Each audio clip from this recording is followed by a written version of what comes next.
నవ్విపోదురుగాక నాకేటి సిగ్గు అన్నటువంటి చందంగానే ఉంది. తాజాగా ఏదైతే కుప్పం విషయంలో తెలుగుదేశం పార్టీకి సంబంధించినటువంటి సమర్థింపు, ఓ విచిత్రమైన సమర్థింపు ఏంటంటే నల్లారి కిషోర్ కుమార్ రెడ్డి మాట్లాడుకొచ్చారు. తెలుగుదేశం పార్టీ ప్రభుత్వంలో 87% పూర్తయిన కుప్పం బ్రాంచ్ కెనాల్ పనులు మిగిలిన 13% పూర్తి చేయడానికి జగన్కి 5 ఏళ్ళు ఎందుకు పట్టింది అన్నట్టు. సిగ్గుపడాలి కదా కొంచెం. వాళ్ళ అన్న అంతకుముందు సీఎంగా చేశాడు కదా 3.5 ఏళ్ళు. అప్పుడు కుప్పంలో ఎందుకు కట్టలేదు? 14 సంవత్సరాలు ముఖ్యమంత్రి, మొన్న 5 తీసేయండి, అంతకుముందు 9 ఏళ్ళు ఉంది కదా, అప్పటికే ఎందుకు కట్టలేదు?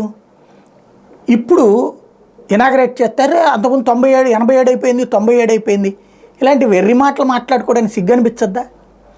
35 సంవత్సరాల నుంచి గెలుస్తున్నటువంటి చంద్రబాబు నాయుడు ఇంతకాలంకి కూడా అక్కడికి నీళ్ళకి సంబంధించి ఫైనల్ చేసుకోలేకపోయాడు. 87% పనిచేసింది మొన్న 5 ఏళ్ళ, అంతకుముందు 9 ఏళ్ళు సీఎంగా ఉన్నప్పుడు. ఆయన నిద్రపోయినట్టే ఈయన ఆ టైంలో కాంగ్రెస్లో ఉన్నట్టున్నారు వాళ్ళ అన్నతో కలిసి. సరే, కుప్పంకి నీళ్ళు ఇచ్చారు, మనం ఏం మాట్లాడకుండా ఉంటే పోతుంది కదా. ఇలాంటి దిక్కుమాలిన సమర్థింపులే నవ్వొస్తాయి.